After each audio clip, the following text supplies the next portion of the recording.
नमस्कार दोस्तों, कैसे हैं आप सब। मेरी चाची रोजाना पता नहीं कहाँ जाती हैं और जब लौटकर घर आती हैं तो बहुत थकी हुई और पसीने में भीगी हुई रहती हैं। उनके पास चलने का भी दम नहीं होता है। वह बस आते ही पंखे के नीचे खड़ी हो जाती हैं और पानी पीती हैं, फिर नहाने के लिए चली जाती हैं। जी हाँ दोस्तों, मेरा नाम सौरभ है। मैं अपने चाचा और चाची के साथ उनके घर पर ही रहता हूँ, क्योंकि उनकी कोई भी औलाद नहीं है, इसलिए मेरे माता पिता ने मुझे इन दोनों की देखभाल के लिए मुझे यहाँ पर छोड़ दिया। मैं यहीं पर रहता हूँ और घर का सारा काम कर दिया करता हूँ। चाचा सुबह ऑफिस चले जाते हैं और घर का जितना भी काम होता है, सामान लाना, सब्जी लाना, वह सब काम मैं कर देता हूँ, जिससे चाचा चाची को बड़ा आराम होता है। मेरे चाचा और चाची की शादी के 10 साल हो गए हैं, लेकिन फिर भी उनको कोई बच्चा नहीं हुआ। इसलिए चाचा रोज रात को चाची को बहुत बुरा भला कहते हैं और उनके ऊपर चिल्लाते हैं। मेरी चाची यह सुनकर बहुत रोती है। हर रात को दोनों के बीच बहुत लड़ाई झगड़ा होता है। मुझे अपनी चाची के ऊपर बहुत तरस आता है।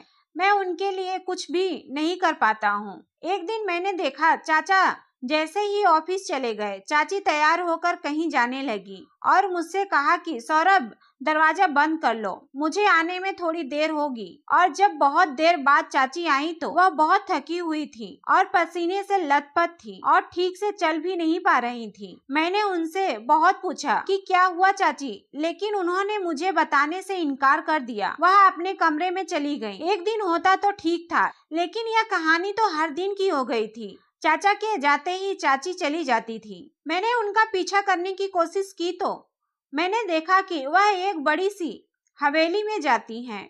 फिर मेरी हिम्मत नहीं हुई अंदर जाने की। मैं बाहर से ही देखकर वापस घर की तरफ भाग गया। ऐसा कई दिनों तक चलता रहा।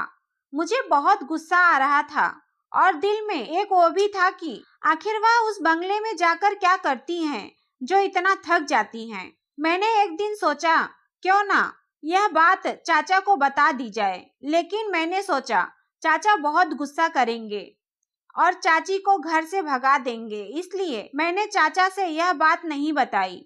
और अगले दिन मैंने चाची का पीछा किया और सोचा कि आज तो यह पता लगाकर ही रहूंगा कि आखिर चाची उस हवेली में जाकर आखिर करती क्या हैं। फिर मैं उनका पीछा करते करते वहां पहुंच गया। वह अंदर गई और अंदर से दरवाजा बंद कर लिया। फिर मैं उस हवेली के पीछे गया और वहां पर खिड़की से अंदर देखा तो मेरे होश उड़ गए। अंदर तो एक तांत्रिक बैठा था। उसके सामने चाची बैठी थी और वह चाची को कोड़े से मार रहा था और कह रहा था कि इससे मार खाने से ही तुम जल्दी से माँ बन जाओगी और जितने भी पैसे लाई हो सब मुझे दान करो।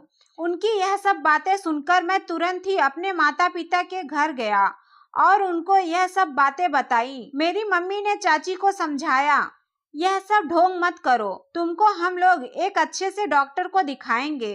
फिर मेरी मम्मी ने मेरे चाचा और चाची को ले जाकर एक बढ़िया डॉक्टर को दिखाया। डॉक्टर ने कहा, ज्यादा घबराने की जरूरत नहीं है, यह छोटी सी दिक्कत है, आप 1 महीने तक मेडिसिन खाएंगे, देख लेना आपको बहुत जल्द फायदा हो जाएगा। और जो डॉक्टर ने कहा था वही हुआ। उनको जल्द ही एक बच्चा हो गया। चाचा और चाची बहुत खुश थे। उनको देखकर आज सौरभ भी बहुत खुश था। आज सौरभ के सूझबूझ के कारण ही उन दोनों को एक नई जिंदगी मिल गई थी। दोस्तों, जिंदगी में अगर आप दूसरों का भला करेंगे तो लोग आपका भी भला करेंगे। तो दोस्तों, ये कहानी आपको कैसी लगी हमें कमेंट करके बताइएगा और इस कहानी के बारे में क्या राय है वो भी दीजिएगा। तो दोस्तों, उम्मीद करती हूँ आपको ये कहानी पसंद आई होगी। कहानी पसंद आई हो तो वीडियो को लाइक शेयर जरूर करें और हाँ, नोटिफिकेशन बेल को जरूर दबाएं ताकि अगली अपडेट आपको सबसे पहले मिल सके। धन्यवाद।